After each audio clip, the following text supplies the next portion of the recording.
NEET 2025 का paper जब हुआ उसके बाद 2-3 बड़े परिवर्तन आए। एक तो वो दीदी भैया वाली आंधी जो चल रही थी वो शांत हो गई, क्योंकि भैया ये इतना टफ पेपर था कि दीदी भैया को खुद को समझ में नहीं आता कि अब क्या बोलें, अब जाके बोले क्या, बच्चों को कैसे बोलें उनको हम कि 3 दिन में कैसे नीट की तैयारी कर लें।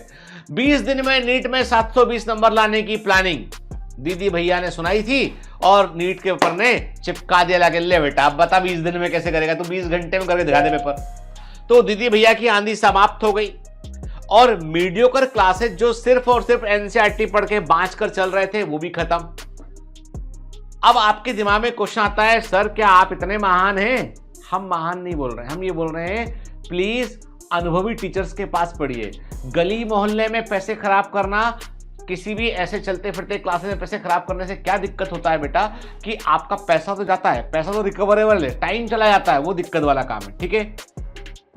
इसलिए आप बहुत सोच समझ के क्लासेस को ज्वाइन कीजिए। जो भी क्लास आप ज्वाइन कर रहे हैं, मैं ये नहीं बोलता हूं कि आप मुझको ही ज्वाइन कीजिए, पर कहीं भी ज्वाइन कीजिए तो ये सोच लीजिए कि भैया जिस लेवल का पेपर आ रहा है ये सर को वो 5 क्वेश्चन बन भी रहे कि नहीं बन रहे हैं। कहीं काला चश्मा पहन के जो है वो डांस तो नहीं करवाई क्लास में कि बेटा कोई बात नहीं तुम आए तो थे फिजिक्स पढ़ने के लिए पर हम तुमको बना देंगे डांसर, ठीक है। तो भैया हमको डांसर नहीं बनना हमको, ठीक है। कोई बात नहीं बेटा, तू बन जाना सिंगर। अरे भैया हम नीट के लिए आए थे यहाँ पे, पेपर तो बनना चाहिए हमको। तो इसलिए प्लीज बहुत सोच समझ के क्लासेस को ज्वाइन करें। बायोमेंटर्स जो है वो उस लेवल को हम 2017 से पढ़ा रहे हैं ऑनलाइन में।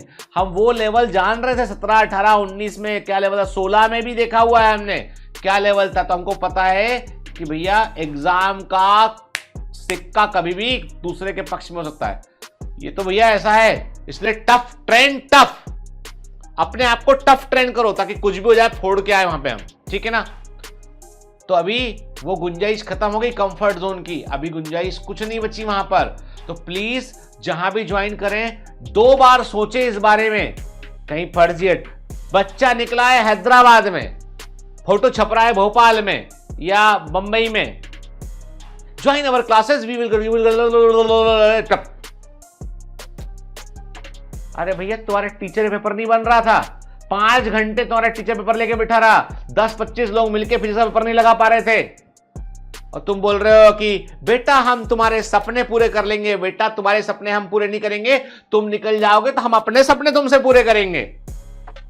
सच्चाई तो यही है। तो हम तो नॉन कमर्शियल बात कह रहे हैं। देखो बैनर तो पोस्टर तो हम भी लगाए पीछे, ठीक है ना, लेकिन हम बोल रहे हैं भरोसा हो तो ही आना हमारे पास, नहीं भरोसा हो तो मत आना, ठीक है ना। समझ गए बात करके। लेकिन बेटा प्लीज, पिताजी बहुत मेहनत करते हैं यार, उनका पैसा ऐसे कहीं भी मत डाल दिया करो, ठीक है ना। वो कोई मशीन है क्या, पैसा एटीएम मशीन समझ रखा उनको कि पिताजी डाला बटन, ठीक है, पैसे बाहर। पिताजी को एटीएम मशीन थोड़ी ना है, पिताजी है यार। थोड़ा तो सोचा करो। तो प्लीज है ना, ऐसे मत करना, सोच समझ के क्रेडिबिलिटी देखकर फिर ही ज्वाइन करना। चाहे मुझे करो किसी को करो फर्क नहीं पड़ता, पर जिसको भी करो बेटा सोच समझ के ज्वाइन करना ताकि आपके पैसे खराब ना हो। और पैसे तो चलो मिल भी जाएंगे, दोबारा कहीं से कमा भी लेंगे बाद में, टाइम खराब ना हो, ठीक है बेटा। तो मैंने कहा कि मैं बोल दूं क्योंकि अभी वक्त बदल गया है, अभी हमारी बातों को जो है वो सुनने का वक्त आ गया। कड़वी हैं बातें पर सच्ची बातें हैं, ठीक है। कोर्स तो हम भी अपना बेच रहे हैं कि आ जाओ भैया पढ़ लो, लेकिन जस्टिफाई कर रहे हैं उसको, ठीक है। हम डांस नहीं कराएंगे, मनोरंजन भी नहीं करेंगे, हम शेरो शायरी भी नहीं सुनाएंगे हम, ठीक है।